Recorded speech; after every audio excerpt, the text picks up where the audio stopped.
ಕಾಂಗ್ರೆಸ್ ಅವ್ರು ಎಷ್ಟು ಸಲ ಕೋರ್ಟಿಗೆ ಹೋಗ್ಯಾರಲ್ಲ ಅಷ್ಟು ಸಲ ಬ್ಯಾರೆ ಯಾವ ಪಕ್ಷನೂ ಕೋರ್ಟ್ ಹೋಗಿಲ್ಲ. ಒಂದ್ ಸಲನು ಕೋರ್ಟ್ ಒಳಗ ಕೇಸ್ ಗೆದ್ದಿಲ್ಲ. ಆದ್ರೂ ಸೇಮ್ ಎನರ್ಜಿ. ಏನಂತೀರಿ ನೀವು?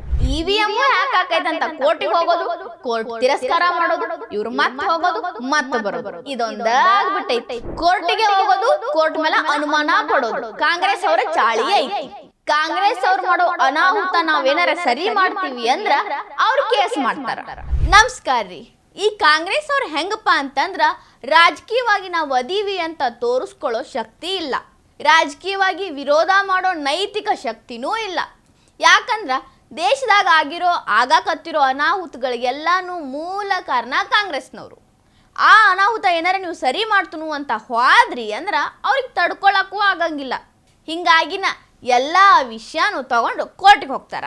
ಮಾಡಕ್ಕೆ ಕೆಲಸ ಇಲ್ದವ್ರು ಏನು ಮಾಡ್ತಾರ, ಕೇಸ್ ಆಡ್ತಾರ ಅಂತಾರಲ್ಲ, ಹಂಗೆ ಇವರು ಯಾವಾಗ ನೋಡಿದ್ರು ಕೇಸ್ ಮಾಡೋದು, ಕೋರ್ಟ್ಗೆ ಹೋಗೋದು, ಕೋರ್ಟ್ ಟೈಮು ವೇಸ್ಟ್ ಮಾಡೋದು, ತಮ್ಮ ಟೈಮು ವೇಸ್ಟ್ ಮಾಡ್ಕೊಳ್ಳೋದು, ಹಿಂಗೆ ಕೆಲಸ ಮಾಡ್ತಾರ. ಅದಷ್ಟ ಅಲ್ರಿ, ಕೋರ್ಟಿಗೆ ಹೋಗ್ತಾರ, ಕೋರ್ಟ್ ಮೇಲೆ ಅನುಮಾನ ವ್ಯಕ್ತಪಡಿಸ್ತಾರ. ದೇಶದಾಗಿರೋ ಎಲ್ಲ ಸಾಂವಿಧಾನಿಕ ಸಂಸ್ಥೆಗಳ ಮೇಲೆ ಅನುಮಾನ ಹುಟ್ಟಿಸೋ ಕೆಲಸ ಅಂತೂ ಮೊದಲಿಂದನ ಮಾಡ್ತಾರ, ಈಗೂ ಮಾಡ್ಕೋತಾನ ಹೊಂಟಾರ. ಇದೊಂದು ರೀತಿ ಇವ್ರದ್ದು ಫುಲ್ ಟೈಮ್ ಜಾಬ್ ಆಗೈತಿ. ಬರೀ ಇಂಥವ ಮಾಡ್ಕೋತ ಹೊಂಟಾರ.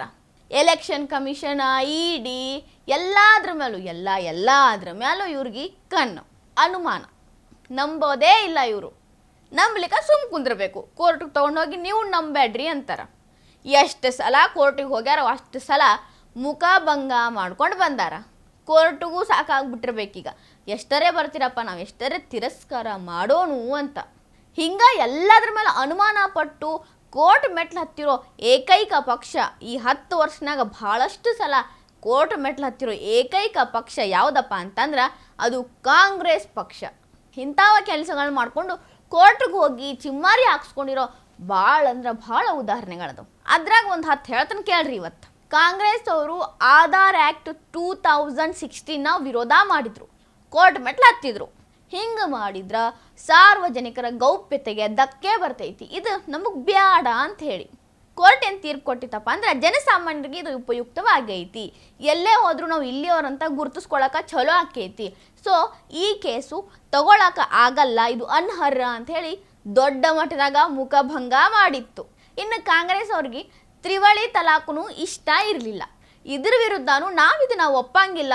ತ್ರಿವಳಿ ತಲಾಖ್ ತಂದ್ರು ಅಂದ್ರೆ ಮುಸ್ಲಿಂ ಸಮುದಾಯದಾಗ ಅವ್ರ ಒಂದು ಆಚರಣೆಗಳಿಗೆ ಧಕ್ಕೆ ಬರ್ತೈತಿ, ಇದನ್ನ ಒಪ್ಪಬಾರ್ದು ಅಂತ ಕೋರ್ಟ್ಗೆ ಹೋಗಿದ್ರು. ಕೋರ್ಟು ಮಹಿಳೆಯರು ಸ್ವಾವಲಂಬನೆಯಿಂದ ಬದುಕಬೇಕು, ಅವ್ರಿಗೆ ಅನ್ಯಾಯ ಆಗಬಾರ್ದು, ತ್ರಿವಳಿ ತಲಾಖ್ ಬಂದ್ರೆ ಅವ್ರಿಗೆ ಅನ್ಯಾಯ ಆಗೋದಿಲ್ಲ ಅಂತ ಹೇಳಿ ಅಲ್ಲೂ ಅವ್ರಿಗೆ ಉಲ್ಟಾ ಆಗಂಗೆ ಮಾಡ್ತು. ಇನ್ನು ಡಿಮಾನಿಟೈಸೇಷನ್ ಆದಾಗ ಇದು ಆರ್ಥಿಕತೆ ಮೇಲೆ ಹೊಡೆತ ಬೀಳ್ತೈತಿ, ಇದ್ದಕ್ಕಿದ್ದಂಗೆ ರೊಕ್ಕ ಎಲ್ಲ ಇದನ್ನು ಮಾಡಿದ್ರೆ ಅದನ್ನ ಆಕೈತಿ, ಹಂಗಾಕೈತಿ ಅಂತ ಏನೇನೋ ಮಾತಾಡಿದ್ರು. ಕೋರ್ಟ್ಗೂ ಹಾದ್ರು. ಬಟ್ ಕೋರ್ಟ್ ಏನು ಹೇಳ್ತು, ಬ್ಲ್ಯಾಕ್ ಮನಿ ಹೊರಗೆ ಬರೋಕೆ ಒಂದು ಒಳ್ಳೆ ಮಾರ್ಗ ಐತಿ, ಇದನ್ನು ಹೆಂಗೆ ನೀವು ಅಲ್ಲ ಅಂತ ವಾದ ಮಾಡ್ತೀರಿ ಅಂತ ಆವಾಗೂ ಇನ್ನೊಂದು ಸಲ ಮುಖಭಂಗ ಮಾಡ್ತು. ಇನ್ನು ಕಾಂಗ್ರೆಸ್ ಅವರು EVM ಮೇಲೆ ನಂಬಿಕೆ ಇಲ್ಲ, EVM ಹ್ಯಾಕ್ ಆಗ್ತಾವ, BJP ಗೆದ್ದಲ್ಲ ಅಷ್ಟ ಹ್ಯಾಕ್ ಆಗ್ತಾವ ಅಂತ ಕೋರ್ಟ್ ಮೆಟ್ಲು ಹತ್ತರು.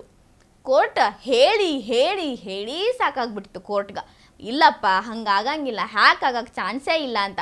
ಆದರೂ ಇನ್ನ ತಕ್ಕ ಟಿಲ್ ಟುಡೇ ಒಂದು EVM ಮೇಲೆ ಆರೋಪ ಮಾಡಿ ಕೋರ್ಟ್ ಮೆಟ್ಲು ಹತ್ತಾರ.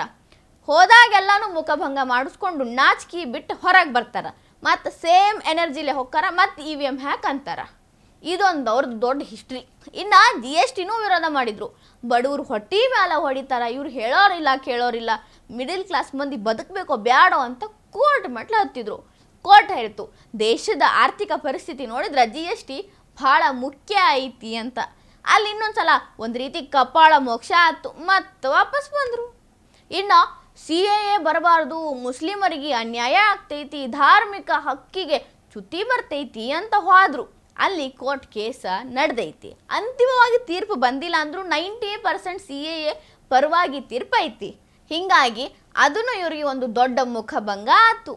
ಫೆಗಾಸಸ್ಗೂ ಅಡ್ಡಿ ಮಾಡಿದ್ರು, ಗೌಪ್ಯತೆಗೆ ಅಡ್ಡಿ ಆಗ್ತೈತಿ, ಇದನ್ನೆಲ್ಲ ಮಾಡಬಾರ್ದು, ಹಣ ಮಾಡ್ಕೊಳ್ಳೋ ದಾರಿ ನೋಡ್ಕೊಳಕತ್ತಾರಂತ ಕೇಸ್ ಮಾಡಿದ್ರು. ಕೋರ್ಟ್ ಅಂತೂ ಸಾಕ್ಷಿ ಆಧಾರಗಳ ಕೊರತೆ ಐತಿ, ಇದನ್ನು ನಾವು ವಜಾ ಮಾಡ್ತೀವಿ, ಇದನ್ನು ಸ್ವೀಕಾರ ಮಾಡೋಕ್ಕಾಗಂಗಿಲ್ಲ ಅಂತ.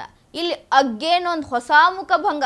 ಇನ್ನ CBI ಇಡಿ ರಾಜಕೀಯವಾಗಿ ದುರುಪಯೋಗ ಆಗಕತ್ತವ. ಬರೀ ವಿರೋಧ ಪಕ್ಷದವ್ರ ಮನಿ ಮೇಲೆ ಅಷ್ಟ ದಾಳಿ ಮಾಡಕ ಆಡಳಿತ ಪಕ್ಷದವ್ರು ಇಟ್ಕೊಂಡಾರ ಅಂತ ಹೋದ್ರು ಕೋರ್ಟಿಗೆ. ಕೋರ್ಟ್ ಹೇಳ್ತು ಯಾವುದೇ ರೀತಿ ಸಾಕ್ಷಿ ಇಲ್ಲ, ಏನೂ ಇಲ್ಲ, ಪುರಾವೆಗಳಿಲ್ಲ, ನೀವು ಹಿಂಗ ಹೇಳೋದ್ರಿಂದ ನಾ ಹೌದಪ್ಪ ಅಂತ ಒಪ್ಕೊಳಕ್ಕಾಗಂಗಿಲ್ಲ. ಇಡೀ ದಾಳಿ ಮಾಡಿದವ್ರು ಎಲ್ಲ ಕಡೆಯಿಂದ ಅಕ್ರಮಗಳು ಸಾಕ್ಷಿ ಸಮೇತ ಹೊರಗೆ ಬಿದ್ದವ. ಹಿಂಗಾಗಿ ಇಡೀನೇ ಅಕ್ರಮ ಅಂತಂದ್ರೆ ಒಪ್ಕೊಳಕ್ಕಾಗಂಗಿಲ್ಲ ಅಂತ ಬರೋಬ್ಬರಿ ಹೇಳಿ ಮನೆ ಕಳಿಸ್ತು. PM ಕೇರ್ಸ್ ಅಂತ ಒಂದು ಯೋಜನೆ ಬಂತು, ಅದನ್ನ ತಡ್ಕೊಳಕ್ಕಾಗಲಿಲ್ಲ ಇವ್ರಿಗೆ. ಹಿಂಗಾಗಿ ಕೋರ್ಟ್ಗೆ ಹೋದ್ರು. ಇಲ್ಲಿ ಹಣ ಮಾಡ್ಕೊಳಕತ್ತಾರ, ಹೆಸರು ಹೇಳಿ ಬೇರೆ ಬೇರೆ ಕಡೆ ಫಂಡಿಂಗ್ ಕಳ್ಸಾಕತ್ತಾರ, ಬ್ಲ್ಯಾಕ್ ಮನಿ ಮಾಡ್ಕೊಳಕತ್ತಾರ ಅಂತ ಹೇಳಿ ಕೋರ್ಟ್ ಅಂತರೂ ಡೈರೆಕ್ಟ್ ಹೇಳ್ಬಿಡ್ತು, ಹುರುಳ ಇಲ್ಲ ಇದ್ರಾಗ, ಇದನ್ನ ಈಗಿಂದೀಗ ವಜಾ ಮಾಡ್ತೀವಂತ ಆನ್ ದ ಸ್ಪಾಟ್ ವಜಾ ಮಾಡಿಬಿಡ್ತು. ಇಲ್ಲಿ ಒಂದು ಅಗ್ಗೇನು ದೊಡ್ಡ ಮುಖಭಂಗ ಆಗ್ಬಿಟ್ಟಿತ್ತು. ರಾಹುಲ್ ಗಾಂಧಿ ಅವ್ರು ಇದ್ರಾಗ ಭಾಳ ಇಂಟ್ರೆಸ್ಟ್ ತೋರಿಸಿದ್ರು, ನಾ ಇದನ್ನ ಸಾಧಿಸೇ ತೋರಿಸ್ತೀನಿ, ನ್ಯಾಯ ಪರವಾಗೇ ಬರ್ತೈತಿ ರಿಸಲ್ಟ್ ಅಂತ. ನ್ಯಾಯ ಪರವಾಗೇನೋ ಬಂತು, ಬಟ್ ಅವ್ರಿಗೆ ಒಪ್ಕೊಳಕ್ಕಾಗಲಿಲ್ಲ. ಇನ್ನು ಆರ್ಟಿಕಲ್ 370 ಕಾಶ್ಮೀರದಾಗಿನ ಆರ್ಟಿಕಲ್ 370 ತೆಗಿತೀವಿ ಅಂದಿದ ತಕ್ಷಣ ಆಗಂಗಿಲ್ಲ ಅಂತ ಎಷ್ಟು ಬೇಕಷ್ಟು ಚಿರಾಡಿದ್ರು, ಕೋರ್ಟ್ಗೂ ಹೋದ್ರು.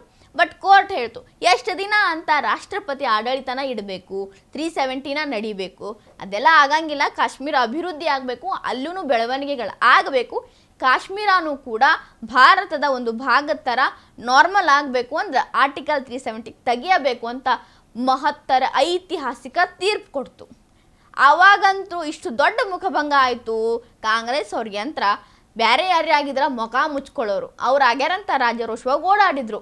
ಇನ್ನು ಕಾಂಗ್ರೆಸ್ ಅವ್ರಿಗೆ ಇದು ಒಂದು ರೂಢಿ ಆಗೈತೆ ಅಂತ ನಾ ಯಾಕೆ ಹೇಳಿ ಗೊತ್ತೇನ್ರಿ, ಅವ್ರ ಕಡೆ ಒಂದಿಬ್ಬರು 3 ಮಂದಿ ಲಾಯರ್ಗಳದಾರ. ಅಭಿಷೇಕ್ ಮನು ಸಿಂಘ್ವಿ, ಕಪಿಲ್ ಸಿಬಲ್, ಇಂಥವ್ರಿಗೆಲ್ಲ ಖಾಲಿ ಕುಂದಿಸ್ಬಾರ್ದವ್ರು, ಒಟ್ಟು ಕೆಲಸ ಕೊಡಬೇಕು, ಅವರ ಪಾಂಡಿತ್ಯವನ್ನು ಬಳಸ್ಕೋಬೇಕು. ಹೀಗಾಗಿ ಒಂದಿಲ್ದ ಒಂದು ಕೇಸ್ ಮಾಡೋದು, ಅವ್ರಿಗೆ ಕೆಲಸ ಕೊಡೋದು, ಇದನ್ನು ಮಾಡ್ತಿರ್ತಾರೆ. ಒಂದು ರೀತಿ ಇದು ಅವರ ಜೀವನದ ಭಾಗ ಆಗೈತಿ. ಏನು ಬೇಕಾದಾಗಲಿ ಪಾರ್ಲಿಮೆಂಟ್ ಒಳಗೆ ಇವರು ರೆಡಿ ಇರ್ತಾರೆ ಕೇಸ್ ಹಾಕಾಕ. ಏನು ಪಾರ್ಲಿಮೆಂಟ್ನಾಗ ನಡೆಯೋಕ್ಕಿಂತ ಮೊದಲು ಅರ್ಜಿ ಕೈಯಾಗ ಹಿಡ್ಕೊಂಡು ಬಂದಿರ್ತಾರೋ ಗೊತ್ತಿಲ್ಲ. ಒಟ್ಟು ಆನ್ ದ ಸ್ಪಾಟ್ ಪಟ ಕೇಸ್ ಅಪ್ಲೈನ. ಈಗ ವಕ್ಫ್ ತಿದ್ದುಪಡಿ ಮೇಲೂ ಕೇಸ್ ಹಾಕ್ಯಾರ ಕೋರ್ಟ್ನಾಗ. ಕೇಸ್ ನಡೆದೈತಿ, ಏನೇನೋ ನಡೆದಾವು, ಏನೇನೋ ಆಗಕತ್ತಾವು. ಇನ್ನು ಕೊನೆಯ ಹಂತದಾಗ ತೀರ್ಪು ಬರೋ ತನಕನೂ ಏನೂ ಹೇಳೋಕ್ಕಿಲ್ಲ. ಆದರೆ ಇಷ್ಟೆಲ್ಲ ಸೋತ ಮೇಲೂ ಅವ್ರ ಎನರ್ಜಿ, ಸೇಮ್ ಎನರ್ಜಿ ನಮ್ಮ ಕಡೆನ ಆಕೈತಿ ಅಂತ ಕೋರ್ಟ್ಗೆ ಹೋಗ್ತಾರೆ. ಪ್ರತಿ ಸಲ ಹೋಗೋದು, ಮುಖಭಂಗ ಮಾಡಿಸ್ಕೊಳ್ಳೋದು, ಹೋಗೋದು ಬರೋದು ಇಷ್ಟ ಮಾಡ್ಯಾರ. ನೋಡೋಣ ರೀ ತೀರ್ಪು ವಕ್ಫ್ ಬಿಲ್ ಬ್ಯಾಡ ಅಂತ ಬಂದ ಇವ್ರು ಗೆಲ್ತಾರೋ ಅಥವಾ ಪ್ರತಿ ಸಲದಗತ್ಲೆ ನಮ್ಮ ಮುಖಭಂಗ ಮಾಡಿಸ್ಕೊತಾರೋ.